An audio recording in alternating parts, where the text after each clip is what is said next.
দুনিয়ার সবচেয়ে ভয়াবহ এক যুদ্ধ, যার আগুনে জ্বলছে ইউরোপের মাটি। সেই যুদ্ধ থামানোর ক্ষমতা যদি থাকে একজন মানুষের হাতে, আর সেই নামটাও যদি হয় রিসেপ তাইয়েপ এরদোয়ান। হ্যাঁ, এমনই মন্তব্য করেছেন যুক্তরাষ্ট্রের প্রেসিডেন্ট ডোনাল্ড ট্রাম্প। তার মতে একমাত্র এরদোয়ানই পারেন রাশিয়া ও ইউক্রেনের যুদ্ধ থামাতে। এই বক্তব্য প্রকাশের পর থেকেই আবারও আলোচনায় তুরস্কের প্রেসিডেন্ট। 14 অক্টোবর মঙ্গলবার বার্তা সংস্থা আনাদুল এজেন্সি এক প্রতিবেদনে জানায় এই তথ্য।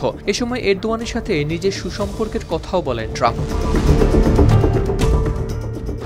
ট্রাম্প আরও বলেন, রাশিয়া ও ইউক্রেন দুই দেশই এরদোগানকে সম্মান করে। তার মতে এই শ্রদ্ধা ও আস্থার জায়গাটাই বড় শক্তি। ট্রাম্প আরও জানান, ন্যাটোর সঙ্গে যদি এরদোয়ানের কোনো দ্বন্দ্ব দেখা দেয়, তিনি নিজেই তা মিটিয়ে দেন, কারণ তার সাথে এরদোয়ানের সম্পর্ক খুবই ভালো ও ব্যক্তিগত। এই মন্তব্য শুধু বন্ধুত্বের নয়, এ যেন একরকম রাজনৈতিক ইঙ্গিত। ট্রাম্পের বিশ্বাস, এই মানুষটি এখন গাজা যুদ্ধবিরতির মধ্যস্থতায় ব্যস্ত, তিনিই পারবেন ইউরোপের যুদ্ধ থামানোর চাবিকাঠি ঘুরিয়ে দিতে।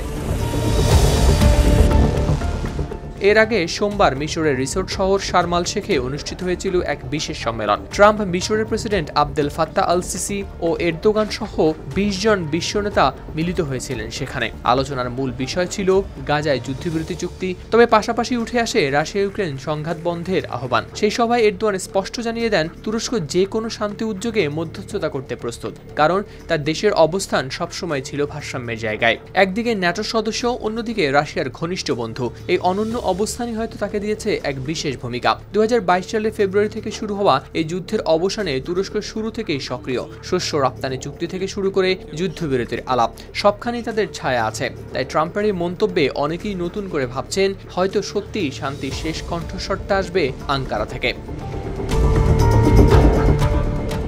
হাওলাদার শামীম, RTV।